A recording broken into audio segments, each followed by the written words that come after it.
tonight we are here for an amazing panel discussion on the art of reinvention, managing career changes in industry pivots.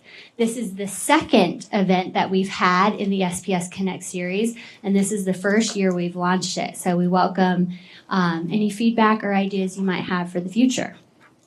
SPSConnect is a quarterly series dedicated to exploring new voices, fresh perspectives, and timely topics that matter in today's evolving professional landscape. This evening, we have a dynamic in-person panel discussion featuring 2 program advisory board members, a wonderful moderator, and in their role as program advisory board members, they are pivotal in providing industry information and insight into the things that a lot of you are learning in the classroom. So we really appreciate not only their time tonight, but their time developing our SPS programs. So tonight we have Mr. John Falls. He is here from the Enterprise Risk Management Program Advisory Board. John is the Global Director of Enterprise Risk Management at Honeywell, where he is leading the transformation of risk and resilience programs. He previously has held senior risk management roles at American Express, DHS, and the U.S. Senate. Very cool. Contributing to the National Continuity Policy. John holds degrees from West Virginia University and Johns Hopkins University. Thank you for being here, John. Next, we have Dr. Victoria Buhari. Welcome, Dr. Victoria. She's a medical director at One Home, Humana's Clinical Post-Acute Care Division, and founder of Perry's Wellness. She is triple board certified, y'all, triple, in endocrinology, obesity medicine, and lifestyle medicine. Impressive. And serves on national committees with the American Diabetes Association. Her work in health equity and community engagement has earned her the national recognition of the 2024 Equity of Care Award from ACHE. Very cool. Thank you for coming. And if you don't know her, you will, and you will love her. Tiffany Tate. She is the CEO and founder of Career Maven. Tiffany is a huge resource for SPS students in our career services area. She is our moderator this evening. Tiffany has been a key advocate for SPS students, guiding them in their career journeys, and we couldn't ask for a better leader to facilitate this important discussion. So thank you all for joining us, and let's get started. Thank you. Can you all hear me? Awesome. Okay. So I'm really excited about this conversation. I have some questions for our panelists tonight, and I promise I will stop early enough for you all to ask questions. So make sure you capture them. If you have a note on your phone or a piece of paper, if you're scribbling, just don't scribble on the desk and we're good. But as Lauren mentioned, tonight we are talking about career pivots.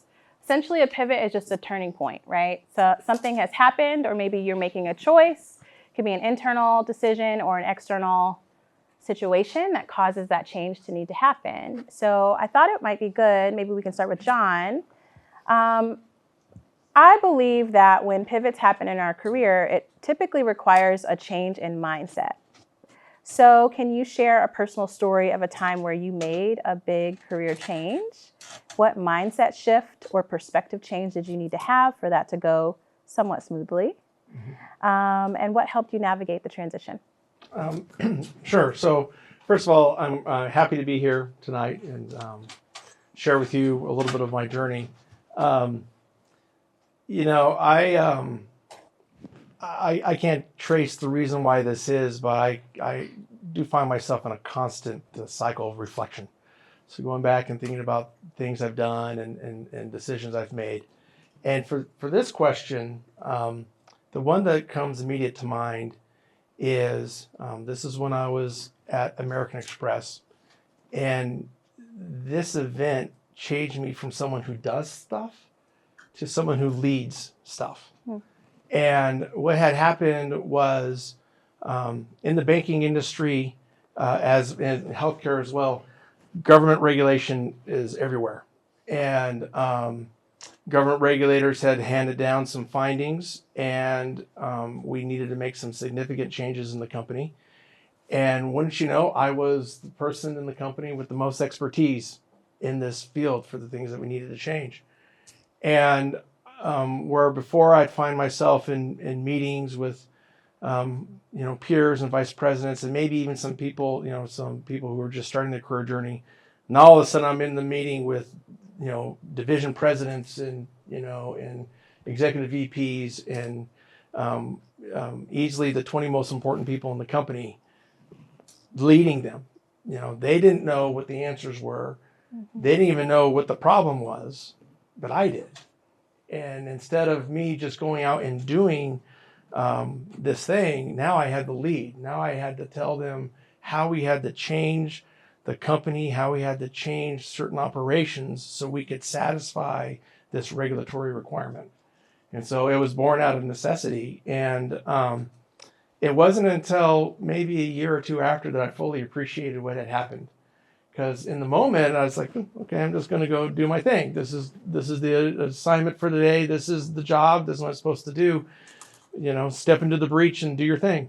And then, a couple of years after, it's like, wow, that was kind of cool when I got to do that. And it set me on this path, to where I am today. Mm. I love how the pivot point was less about position or role and more about what your level of leadership impact was, mm-hmm. simply because of your experience. And it was unexpected, it sounds like. Yeah, completely unexpected. I love that. Victoria? Yeah, great story there, John. Can everybody hear me okay? Okay, perfect. So for me, it would be shortly after I graduated from residency. So for those of you who don't know, the medical school journey is 4 years of undergrad, 4 years of medical school, and then depending on what specialty you want to do is either 3 to 5 years. So I was a primary care doctor, so this is 11 years out of school. And my first year of practicing, I got a call from the CMO asking if I wanted to be what's called a physician advisor. I had never heard of that before. I mean, again, 11 years of school, physician advisor, what is that? So he told me it's about utilization management. What is that? Like, never heard of that before. So I listened to him, and he gave me insights into a totally different realm of healthcare that I had never been exposed to, where there is a high cost of healthcare in this country, but that doesn't reflect quality or outcomes. So utilization management is that balance. How can we help with that problem? How can we close this gap? And I said, wow, that's quite interesting. So that has nothing to do with diagnosing and treating, but still it has something to do with healthcare. So I said, sure. So I transitioned from full-time clinical to most of the time. I was still practicing 10% or so of the time, but majority of the time I was doing utilization management. So I got to experience what goes on the back end with the payers, what that looks like, et cetera. So that would be my experience and that change and that how it opened up my eyes to another side of healthcare. Thank you. So in both of your stories, what I really love is that it was an unexpected ask that came along, which is usually the case after your first job. They're all just unexpected asks in many ways. But there was also a lot of ambiguity. And navigating ambiguity is a little bit of a skill. I want to double click on skills and what skills are required for you to navigate career changes, whether you are planning those changes or they've just sort of happened because of what's happening in the industry, or someone sees a leadership opportunity for you and gives you that call. Regardless of how you got there, what are some of the skills that allowed you to navigate those spaces successfully? Whoever wants to. So I would say being open to change, right? So having that mindset that I'm actually going to probably have this new experience. I might already have this skill set that can help me with this, or I may not. And if I don't, can I learn it? Right. And I really do believe that all of us are versatile enough to be able to learn new skill sets. So for me, the first thing is having that openness to being able to listen to what is being asked, and not self-doubting yourself, right? Sometimes we can be our worst enemies, where we say, can I do this? Or I didn't learn this at school, or what have you. But being open to this conversation, if somebody has asked you to do it, they probably have seen something in you that you probably don't know, right? But they've seen it in you, therefore they're asking. I've definitely asked that question, why me? Why did you choose me? And they might say something. In fact, I asked that to somebody today who asked me if I can do a certain role. But they might see something in you that you just don't know. So just having that willingness to be open-minded to a change. And I think that's definitely something that you can, that will take you far. I like that. What has helped me to be open-minded to the change, and I think the skill that has helped me, is I'm just able to see it from a very high level. I've been accused of not being able to see the trees through the forest. So I can see the forest. And because I can see that and understand it, then when a change comes, it's not as shocking, because I can see, okay, we're changing this because it plays this other way. So I don't know how I got there, but I've just always had that ability to look down from a 10,000 foot perch and see how all this comes together and how these small changes can affect the broader organization. And so that's what's helped me. Thank you. Can confirm that daily I ask myself, how did we get here? And what do I need to be doing for this to be successful? So that never really stops. Okay, I want to pivot, no pun intended, to this concept of personal branding. Because for someone to call you and say, hey, I think you would be great for this job, I suspect they had to either see you in action or know enough people that trusted your ability to do the work to put you in that room or make that call. Can each of you walk us through how you have defined your professional identity through change and what strategies you employ to communicate your new identity, whether it's a role, level of leadership, thing you don't want to do anymore? How do you communicate that to people? I guess it's my turn to go first. John? Yeah. This personal branding has been a struggle for me because, just where I come from, you don't stand up and say, I'm this thing.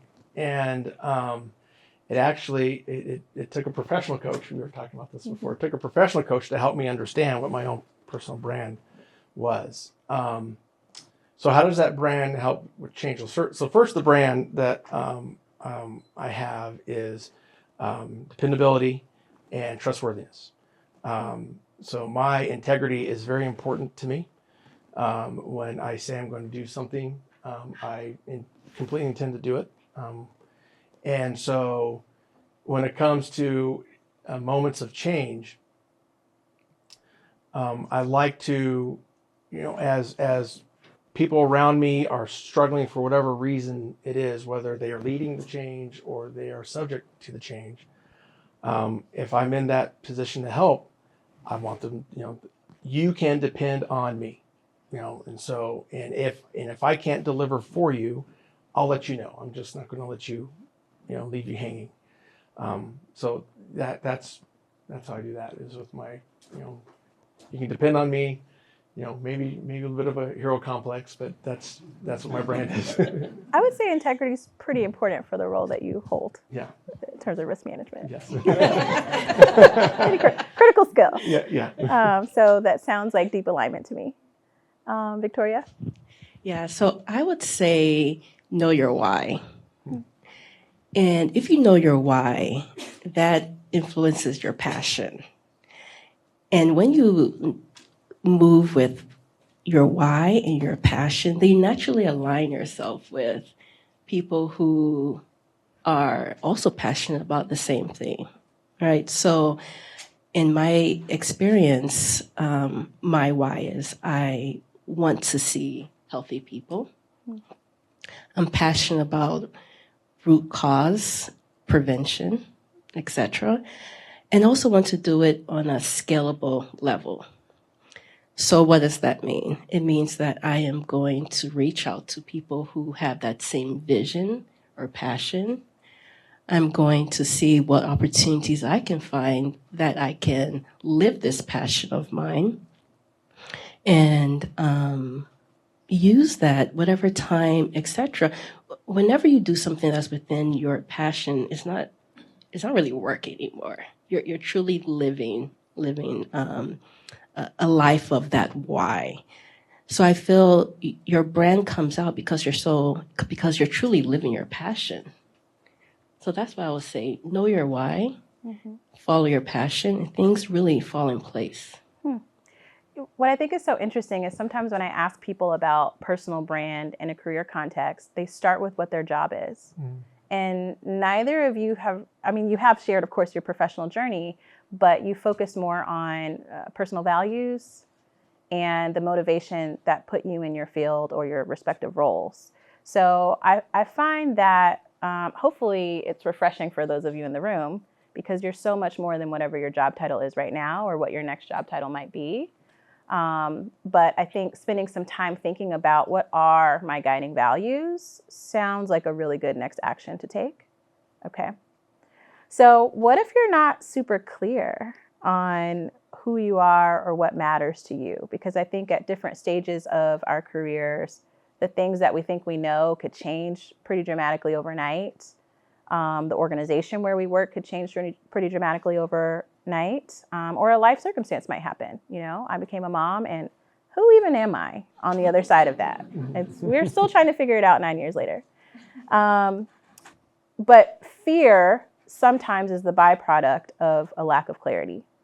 So, Victoria, I'll start with you. Can you share a time when you were uncertain or you had self-doubt regarding a career transition and how you overcame that fear to move forward? Yeah, so excellent question there. I shared when I became a physician advisor, and in this role, there was a lot of business language and talk. So again, my background is clinical, medical school, and all of a sudden, like John said, they're surrounded by all these leaders who majority of them have MBAs. And you're looking at Excel sheets. They're saying things like KPI.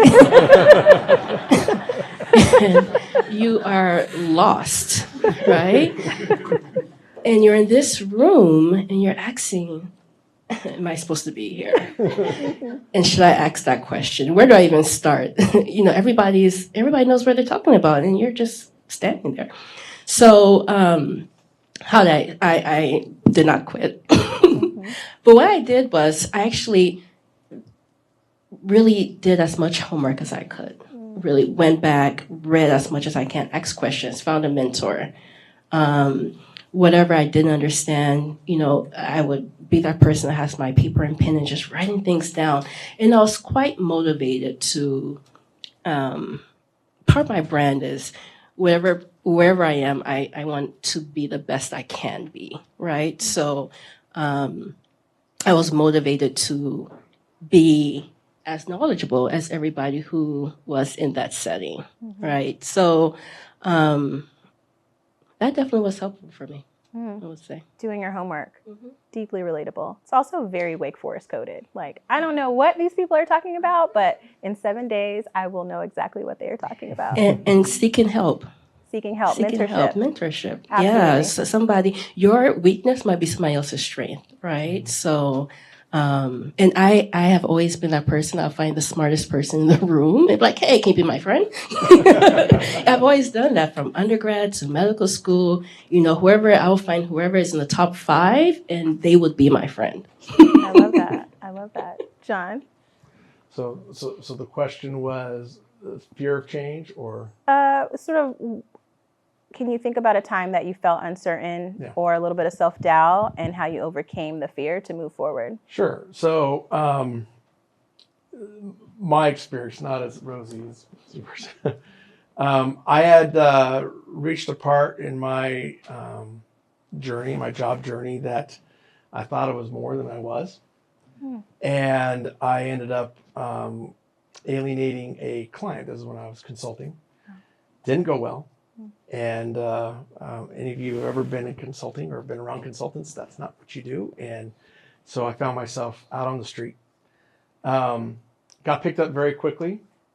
And right when all this was happening, I was going through some personal struggles that I didn't appreciate at the time. And that caused me to also not perform the way I was supposed to, what was expected of me. So again, I found myself out on the street twice in 6 months.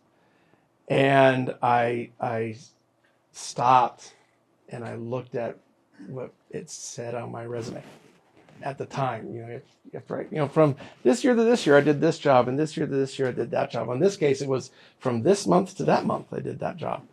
And I thought, I've been in a position at that point. I had hired people before. And it's like, I wouldn't hire myself. And I really need to change. And is this change going to work? So for me, it was back to core principles. What matters? Who am I? Back to brand.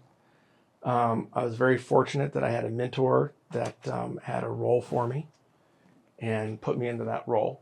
And it was an opportunity for me to heal. Just sit and just do the job and heal and don't worry about other things going on. And that was a bit of a reset moment. And and put me on this path, on this trajectory that I'm still enjoying today. So the fear that I had at that moment was, what am I doing? What have I become? And am I going to be able to continue to feed my family and care for them? And what's going to happen when I take this step back? And how long do I have to heal? But it all worked out. Thank you for sharing that. Yeah. I think in my world, I talk to a lot of people who are on varying sides of the spectrum of personal accountability, right? I'll call it that. And I think it's a really strong mark of your leadership to be able to say, hey, I really wasn't at my best and I needed to do something different and also work with folks to help me do something different. That's awesome. Okay, so you both have mentioned this a little bit in some of our conversations so far. You've mentioned mentors. You've mentioned maybe people that I call them power-ups, that help you learn or accelerate your learning in a new role or a new context. But can you talk a little bit about how networking has been a useful tool in reinventing yourself in your career? John, you just shared a bit of that with your response, but just curious, how networking has been helpful during a career pivot, whether that's finding the new opportunity or thriving once you land in a new opportunity. So I think networking is extremely, extremely important. And it really does take you far. I think you have to realize going from one place to another is heavily dependent on who you know. That aspect is there. And when I started working at Humana, I actually came in as the only endocrinologist, and I immediately wrote an email. And this is something that I would advise if you want to connect with anybody, send them an email. So I wrote an email to one of the leaders there, and I said, hi, introduced myself, endocrinologist, love to be involved in any projects along the lines of diabetes, chronic disease, etc. He said, great, connected me with someone. And the lady that he connected me with, and this was about 5 years ago, has been extremely, extremely helpful with my journey. The first time that we spoke over Zoom, it was supposed to be a 30-minute conversation, ended up being an hour and a half. And we're like, oh my gosh, can't believe it's an hour and a half. Realized both of us were in Chicago. I went to Northwestern. She was at Northwestern. Both of us are very passionate about lifestyle medicine. And both of us were very passionate about curbing diabetes. And I'll say that because of that relationship, I now serve on various committees at the American Diabetes Association. I'm on the board for a nonprofit called Diabetes Sisters.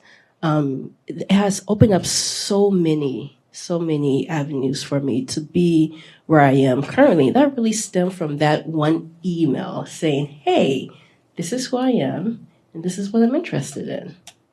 So that's one example, right? And I'll shut up soon. But I went to a conference with this same lady, and everywhere we went, hi, hi, hi. I was like, she knows everyone, everyone.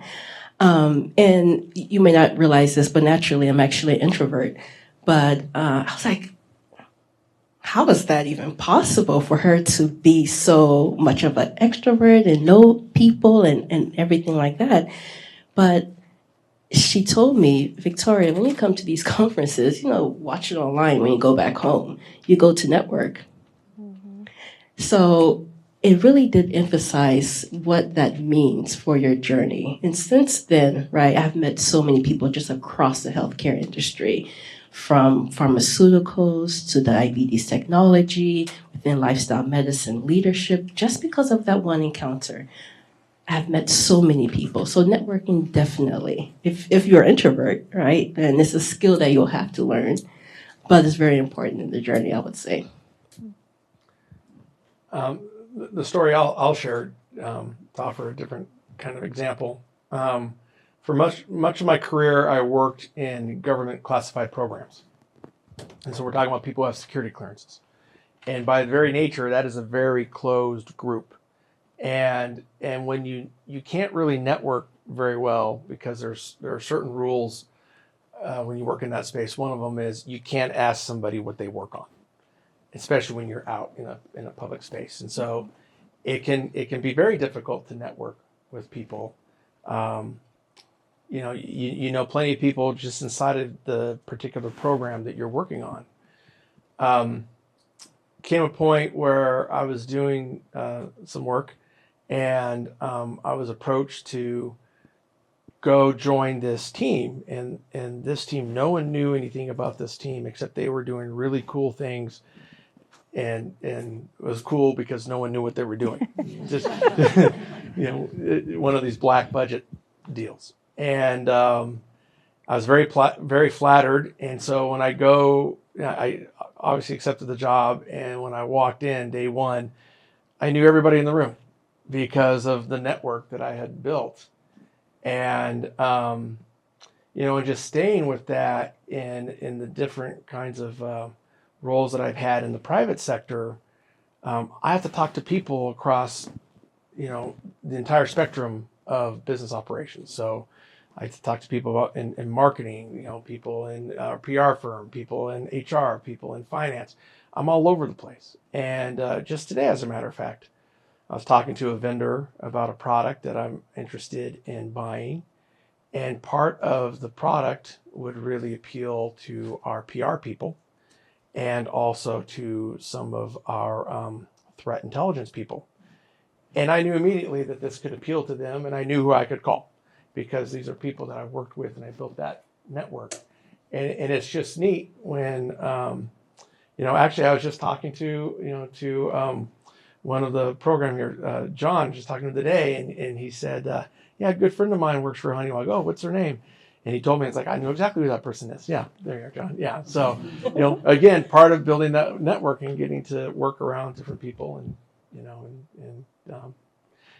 for me, I heard something the other day that I believe in. It's not who you know, it's how you know them. Mm-hmm. And so I do value that very much, is how I know this person. And so then when it comes a time where I need to work with them, or maybe I need something from them because I know them more than just a name, I can count on them and get the help that I need. I love that. I think, we live in a really connected world now because of, I call it Beyonce's internet. And I really do call it that, but something I found really useful, right, when you push past sort of the 101 career stuff of create a LinkedIn profile, exist online, is that, organizations can be widely distributed. You might work with people you may never meet in person, or you might see them once a year in person. And I think there is also a layer to networking that requires sort of showing up if you can. Not every industry has that capacity, right? You can't post maybe on LinkedIn about your clandestine projects. But for those of us that can, I think there's also something to be said about just being a curious person, right? Like I used to work with a manager who called it being socially generous, meaning if you are in person with someone and they share something about something they're working on, make it a point to remember something about them, even if you don't see them every day, and ask about that thing, because the how you know them is sort of seated in those moments. And then online, you can do that a little bit more efficiently, right? If you schedule time for it, to engage with people and share things that you're thinking about or reading. And there are varying degrees to which you can do that. But sometimes that can make a really big difference, I think, in finding people if you are in a sort of an industry that's harder to connect with people face to face, or if you're in a sort of physical footprint. We are all in Charlotte, so this doesn't really apply. But in other places, I found that people can do that as well to catalyze their network. Okay. You all have shared some very largely positive, very warm stories about people being willing to connect with you or help you or sort of help you root in a pivot. I want to talk about mistakes and things that did not go so well during a career reinvention or a career pivot. Can you share one mistake that you can think of that's happened across your career journey, how you recovered from it, and what you would advise other people to do to perhaps avoid that mistake? Sure. So I would say one thing that if I were to go back, I would reconsider is extending myself too much. Sometimes saying no, right, can be difficult, especially if you can do it. When I say can do it, meaning you have the ability to do it.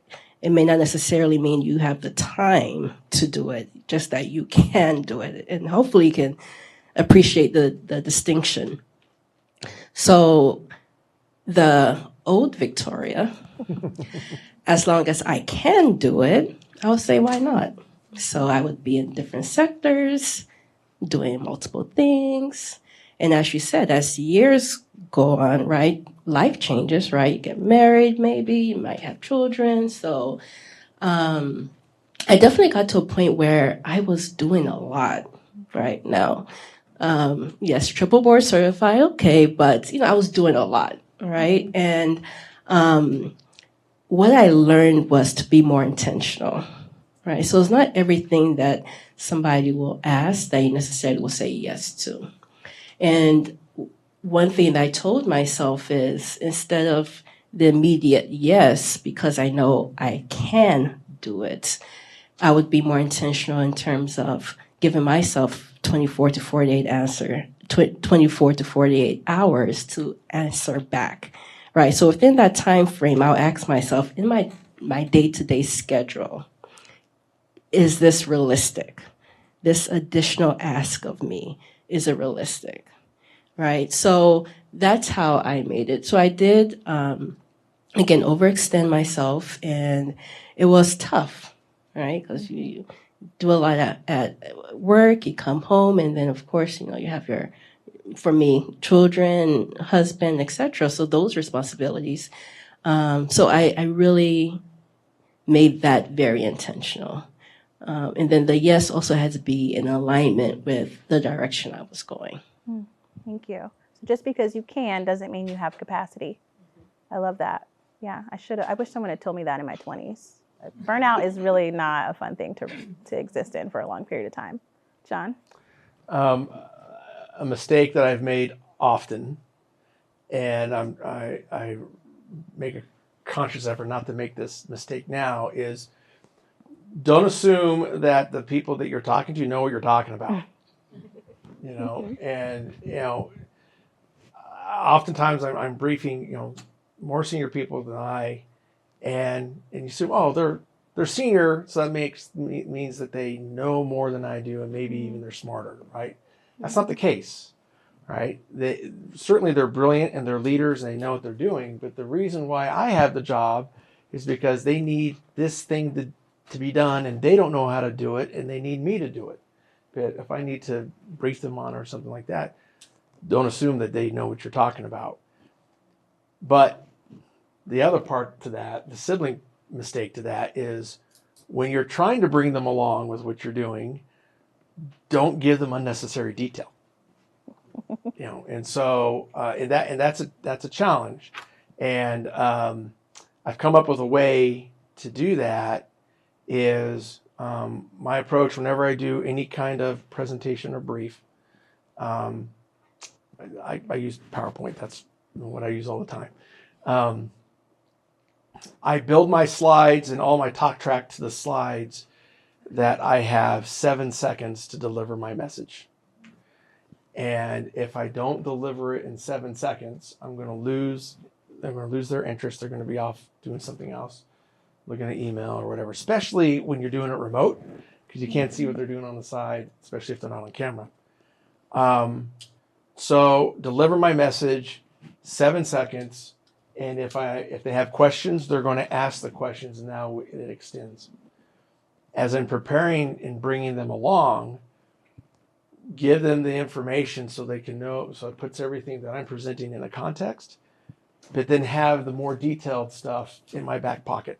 Mm-hmm. So if they ask the other questions, well, how did you get to this? Or why is this that way? And stuff, well, here it is, and you have it ready to go. So I may have a presentation deck for a 30-minute meeting of about 5 slides that I tend to show, and I'll have about 11 slides in reserve, ready to go, just to avoid that mistake. Mm-hmm. Of one, don't assume that they know what you're talking about, and number 2, don't overwhelm them with unnecessary detail. I love that. It's also very consulting coded. Yeah, coded is my word today. Yeah, no, I love that.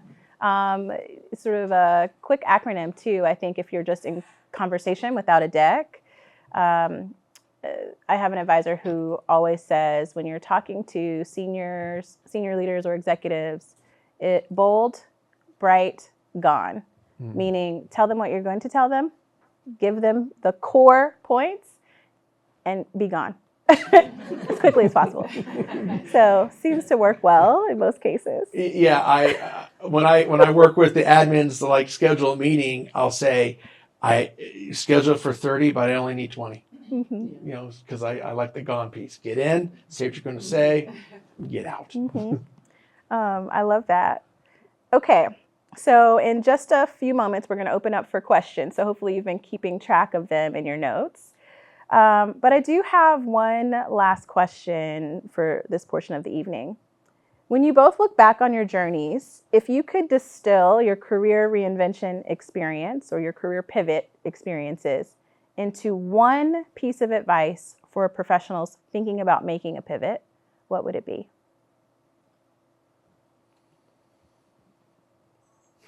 Hopefully not bold, bright, gone.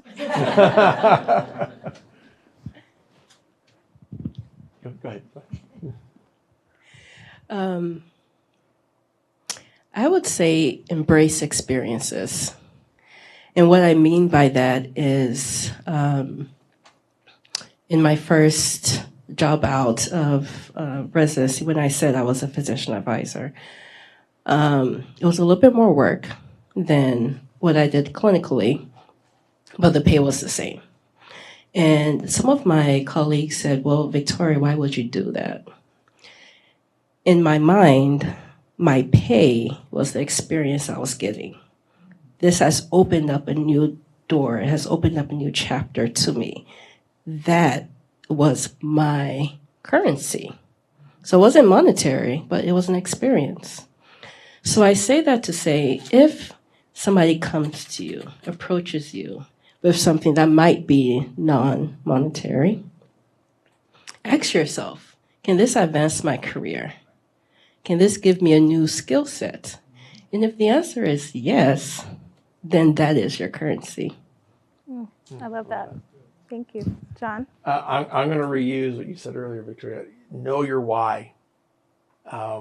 So as you're going through change and doing things, why? Why do you stay or why do you go? Why do you look for a different job? Why do you change careers? And the why doesn't have to be constant. As we change, your whys change also. And the whys can also be very contextual. Why do I stay in this job that I hate? Because it pays me well, allows me to be with my kids. And so it's not the job itself, it's the other benefits of being with my family. Why do I want that job? Well, I can solve that problem and I have the skill set and I can make a difference. That's why I'm going to go do that. So I think if you know your why, and stay true to that, because it can be very, very easy to, we've heard this, the grass is always greener on the other side, right? You look over and like, oh, that job looks pretty good and that other company looks pretty good. And then you go over there and, it wasn't very good. But back, let's say you don't go over, what I'm saying is, know your why, but also stay true to it. Because you're going to get pulled on. You're getting great education here. You're going to have great experiences. And so you're going to be in demand. People are going to want you, right? But do they satisfy your why? And if they don't, stay where you are, get that reward. Thank you. Yep. All right. So I think we are going to open it up to the audience for questions. We do have a floating mic. We'll borrow one of these mics. I think we're giving this one up. Yeah. Yep. So what burning questions do you have? See one here. Yeah, sure. So John, hi. Eddie Simmons. I'm in the Enterprise Risk Management Program, so thanks very much for coming. So in a scenario when you work for American Express and there was a regulatory change that occurred and your company, you led your company in facilitating that change. How did you step up for that challenge? How did you prepare yourself to facilitate the challenge of what you were facing? Sure. Reason why I was laughing, because Ed and I know each other outside of class. So. Well, you're going to get one. And no, I did not plant this question. This is not a plant.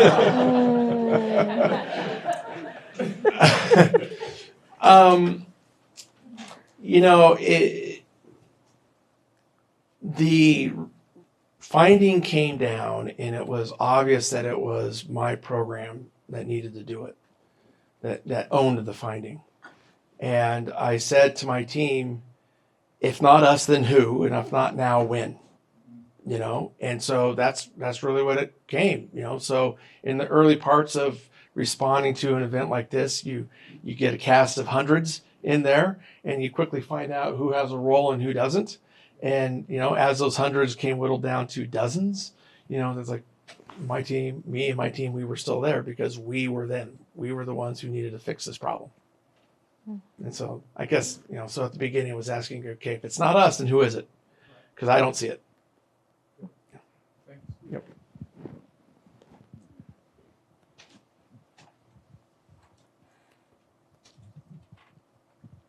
Hello there. I don't know if you can see me over the little heads. Hello. So real quick comment. So that was the first time I ever heard anyone talk about personal branding without mentioning social media. So that was really nice. I know that's important too, but it was very nice to hear about, the internal and just, not always online. But that is the segue into this whole AI deal. So the spaces that I'm in is, I'm getting all these classes about AI. You got to get into AI. AI is taking over the world. So are you finding that that's translated to all industries? And by the way, I'm in the communications program here. Mm-hmm. So I'm just curious to know if y'all are facing the whole AI monster or not, and how deeply we really need to be concerned about being connected to it. I'll take this one. So I think, throughout the healthcare industry, it's definitely a huge factor. It's across the board, from physician offices to administration. And I think it's definitely helpful. When it comes to approaching AI, I think we really have to take a step back and make sure that however we're using it, we're using it responsibly and with integrity. I think if you combine the two, it would work well for you. Whether we like it or not, AI is here to stay. I think it's very important that we learn how to use AI within whatever field that you're in. But again, making sure that it is used with integrity and responsibility. And I say that because unfortunately I have seen it used in other ways, right? And keeping those rules in place, I think, will help whenever you're approaching it. Yeah, we fully embrace it at Honeywell. We even sell products that are based on AI. And so, for me, my dad was a hardware engineer at Xerox for 35 years, so I grew up around technology, and so of course I'm embracing it. I think it's great and fun, but I think it's also understanding what it can and can't do right now, and that's going to change all the time. And just understanding where its place is, and then as it grows in capability, we ourselves have to change as well. Because if you just say, okay, this is just my job and this is just how I do it, AI is going to take over your job. So as the technology improves, we as people have to change our skills or adjust our skills so we always have a role in this soon to be AI driven world. So I don't mean to sound any doom or gloom, because it is something to be embraced. It will make things great. I think it's the next revolution in advancement as far as in the workspace. Internet was the last one. I think AI is the next one, and I think there's a role in it for all of us. You just have to stay nimble and improve, continue to improve your skills. Yeah, I think the only thing I would add is there's the AI in the context of what you do every day for work, and then there's AI in the context of existing as a person. And I think in both lanes, it's important to just spend some time sort of consuming and understanding, right, on a macro, what's out there, because there are so many different applications. I have a friend who sent me a text. We are in different generations. And she was like, I was in a meeting, and she works for a large financial institution. She's like, I was in a meeting and someone said something about blah, blah tool. I didn't realize there were other AI tools other than ChatGPT. And I was like, are you joking? I was like, okay, of course. But I think sort of understand there is a wide ocean of how AI has been infused into our everyday life in ways that we don't even maybe consider as AI already. And then in our work, it can be a really cool tool, especially in the communication space, but I won't go there. And I just think spending time like understanding it, tinkering with it, seeing what people are saying about it. I have a little bit of a counter thought about, will AI replace your job? For most of us, no, but people who know how to use it will. And so I think that is the sort of place where I would definitely recommend everybody in the room spend some time. Other questions? Dissension? My name is Victoria Little, and I'm in the project management program here at SPS. Both of you guys, I feel like, touched on this a little bit in what you were speaking of. But for me, I think one thing we haven't mentioned tonight is imposter syndrome. You, Victoria, when you mentioned, what are KPIs, and I know at one point before I joined project management, something for me, I was looking for a pivot, and all the roles I was coming across, it was Scrum this, Scrum that. And I was like, well, that kind of sounds like a bad word. I have no idea what it is, but I'm going to figure it out and I'm going to do it. So here I am. But what is it besides knowing your why and remembering that, do you, either of you, ever face imposter syndrome today? And what are techniques or tools that you come to when you face that? I'll start with this one. Oh, you got one. Okay.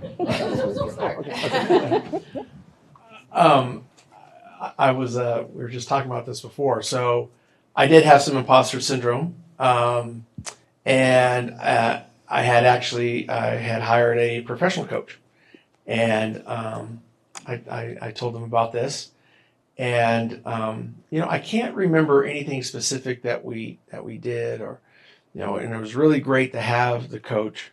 If you ever, if you ever can or need to, I highly recommend that you do it.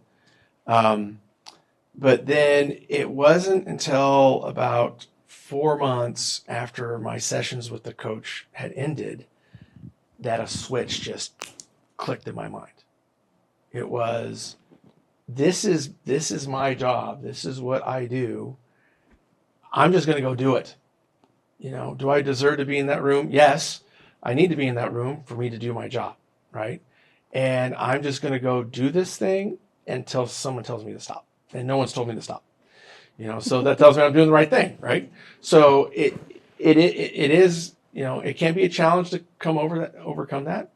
Another piece of advice I'd offer is, especially when you're maybe interviewing for a new role or any kind of interview, in that moment when you're interviewing, you have the job.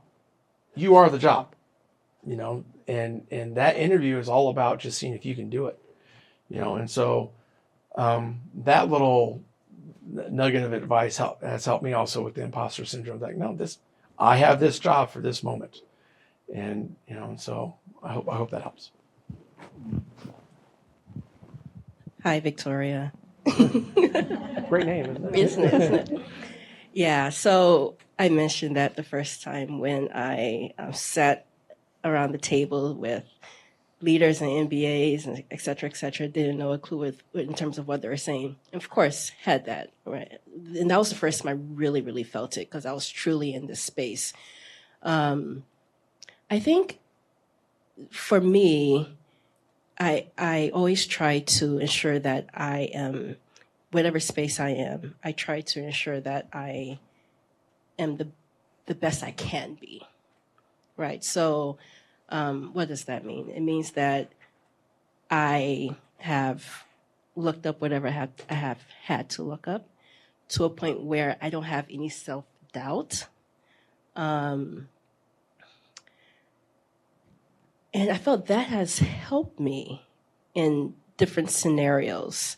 Does it show up sometimes? Of course. And you have to realize that it's normal to have that sense. An example I'll give you is there's a colleague of mine who I think is awesome, and she is VP of one of the major healthcare organizations. And I saw her online. She was doing a great job. I screenshot her, and I sent it to it. So I screenshot it, and I sent it to her, and I said, Superwoman. And she was like, oh my gosh, I was just winging. And I said, what are you talking about? Right? Because that was essentially her saying, this wasn't the space I should have been in. Right? But truly, she was the subject matter expert. I don't know anyone who's more brilliant than she is.